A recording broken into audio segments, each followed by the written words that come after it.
नमस्कार, मैं धीरज शर्मा और आप देख रहे हैं एक नज़र। आज हम आपको दिखाएंगे दो वीडियो। एक वीडियो है भाजपा के कर्ण कमल कार्यालय से, करनाल से, और दूसरी है मानव सेवा संघ से, जहाँ पे एक तरफ भारतीय जनता पार्टी की मेयर चुनाव को लेकर, वार्ड चुनाव को लेकर मीटिंग थी, जहाँ पे प्रत्याशियों का लंबा चौड़ा जमवाड़ा था। वहाँ पे जगमोहन आनंद जो विधायक है करनाल के, उनसे बातचीत हुई, जहाँ पे उन्होंने चुनौती दी कांग्रेस को कि वो जो वार्ड चुनाव है वो अपने सिब्बल पर नहीं लड़वा पाएंगे, क्योंकि उनके पास प्रत्याशी ही नहीं है और भारतीय जनता पार्टी और कांग्रेस के बीच में कोई मुकाबला नहीं। तो उन्होंने भारी भरकम चुनौती कांग्रेस को दी कि वो दावा करते हैं कि जो करनाल में होने वाले मेयर चुनाव हैं या वार्ड चुनाव हैं, वहाँ पे कांग्रेस को प्रत्याशी ही नहीं मिलेंगे। इसी बीच एक दूसरी मीटिंग थी मानव सेवा संघ में, जहाँ पे जो करनाल के प्रभारी हैं थानेसर के विधायक अशोक अरोड़ा को आना था। शायद हम वहाँ पहुँचने में लेट हुए, तो हमारी मुलाकात तो अशोक अरोड़ा से नहीं हुई। वो आए या नहीं आए इसके बारे में भी नहीं पता लगा। तो वहाँ पे हमारी मुलाकात हुई दिव्यांशु बुद्धि राजा, जिन्होंने लोकसभा का चुनाव लड़ा था मनोहर लाल खट्टर के मुकाबले में, जो जून में यहाँ करनाल में हुए थे, जहाँ पे लगभग 1.5 लाख वोटों के अंतर से दिव्यांशु बुद्धि राजा मनोहर लाल खट्टर से हार गए थे। वहाँ पे वो पत्रकारों के सवालों का जवाब दे रहे थे। हमने उनसे सवाल पूछा, जो चुनौती जगमोहन आनंद ने कांग्रेस पार्टी को दी है कि प्रत्याशी नहीं मिलेंगे, इस बारे में सवाल किया। तो उनका कहना था कि आज उनकी मीटिंग है, आज ये फाइनल हो जाएगा कि कांग्रेस पार्टी जो वार्ड के चुनाव हैं वो सिब्बल पर लड़ेगी या नहीं लड़ेगी। लेकिन उन्होंने अपनी इच्छा भी जताई कि वो चाहते हैं कि जो वार्ड के चुनाव हो वो पार्टी सिब्बल पर लड़े। जब उनसे कहा गया कि ये जो चुनौती कांग्रेस को भारतीय जनता पार्टी के विधायक जगमोहन आनंद ने दी है कि उसको वे किस तरीके से देखते हैं, क्या वो चुनौती स्वीकार करते हैं, तो उनका साफ तौर पर ये कहना था कि जो सत्ता है वो 5 साल के लिए है। जो घमंड विधायक जगमोहन आनंद का बोल रहा है वो जल्दी उतर जाएगा और कांग्रेस पार्टी इस चुनाव में, वार्ड चुनाव में, मेयर चुनाव में भारतीय जनता पार्टी को माकूल जवाब देगी। तो आप ये दोनों वीडियो देखिए और फिर उसके बाद फैसला कीजिए कि भारतीय जनता पार्टी के जो विधायक हैं जगमोहन आनंद, उनकी चुनौती में कोई दम है और क्या कांग्रेस पार्टी जगमोहन आनंद की चुनौती को स्वीकार करेगी। बहुत दिलचस्प रहेगा देखना अगर आज कांग्रेस पार्टी ये फैसला लेती है कि सिब्बल पर चुनाव नहीं लड़ेगी वो वार्ड चुनाव, तो कहीं ना कहीं जगमोहन आनंद का जो दावा है चुनौती वो सच साबित होगी और इससे जो कांग्रेस पार्टी है उसे काफ़ी धक्का लगेगा और उसके जो प्रत्याशी लड़ने के इच्छुक हैं या नहीं लड़ने के इच्छुक हैं या कार्यकर्ता हैं, उनके मनोबल पर भी इसका भारी भरकम असर पड़ेगा।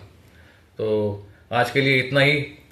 आप इंतजार कीजिए, फिर किसी नई मुलाकात के साथ, किसी शख्सियत के साथ रूबरू होंगे या किसी मुद्दे के साथ आपके साथ रूबरू होंगे जल्दी। तब तक के लिए जय हिंद, जय भारत।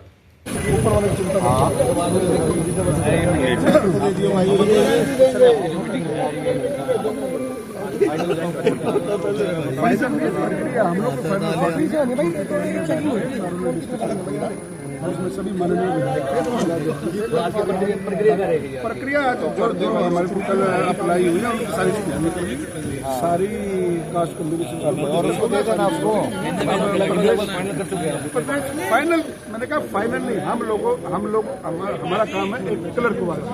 हमने जो हमारे पास कागज के संकलन हुए, जो प्रत्याशी ने आवेदन किया, हमने उस कागजों को संकलन करके उनको कास्ट कम्युनिकेशन के हिसाब से प्रेफरेंस बना करके आज हम ये सारी अपनी रिपोर्ट एजेंसी है, जैसे हमारे को आदेश होगा प्रदेश चुनाव संचालन समिति को दे देंगे। उसके बाद आखिरी निर्णय उनका। आज आपकी मीटिंग यहाँ पे चल रही है और एक मीटिंग कांग्रेस की चल रही है।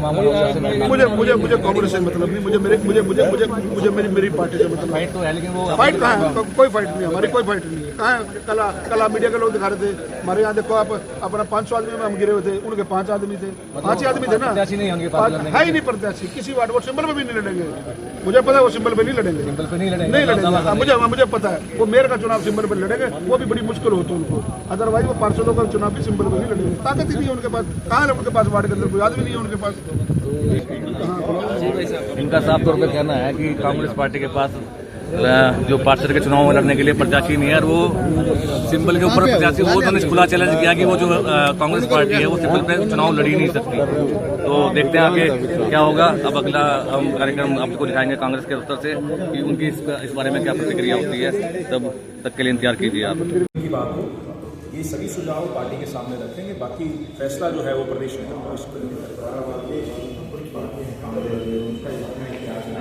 बॉडी इलेक्शन तो हमने पिछले काफी उसमें कोई कहने वाली बात नहीं है, लेकिन इस बार मुझे लगता है कि जैसे पिछली बार भी, चाहे वो पंचकुला निगम की बात हो, सोनीपत निगम की बात हो, अम्बाड़ा निगम की बात हो, उस समय कांग्रेस पार्टी ने सिंबल दिया था।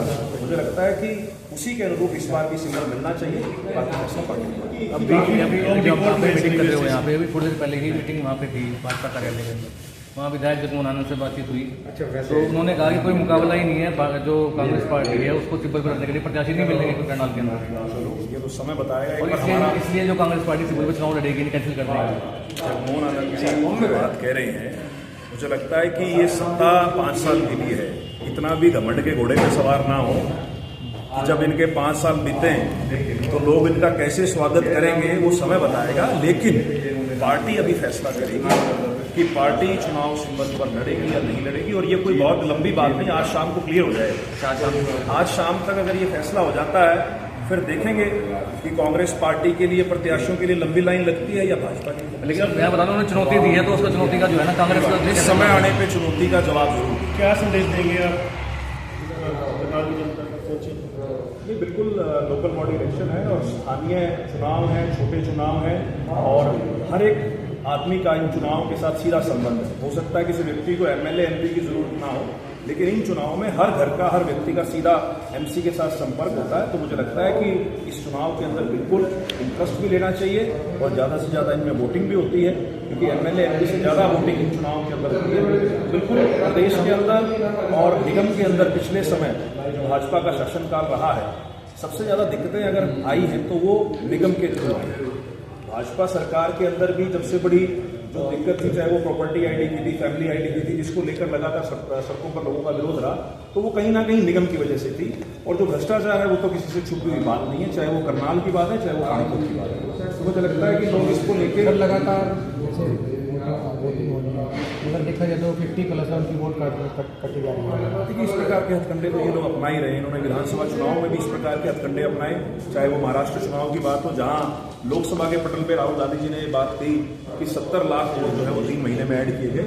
तो इस प्रकार के हथकंडे भाजपा अपना रही है, लेकिन मुझे लगता है कि कांग्रेस पार्टी इस बार चुनाव को, जो हमसे कुछ कमियां रहेगी विधानसभा के चुनाव में, उन सभी कमियों को दुरुस्त करके मजबूती से कांग्रेस पार्टी देखते हैं कि कल नतीजे हैं, हमें भी इंतजार है क्या नतीजे रहेंगे।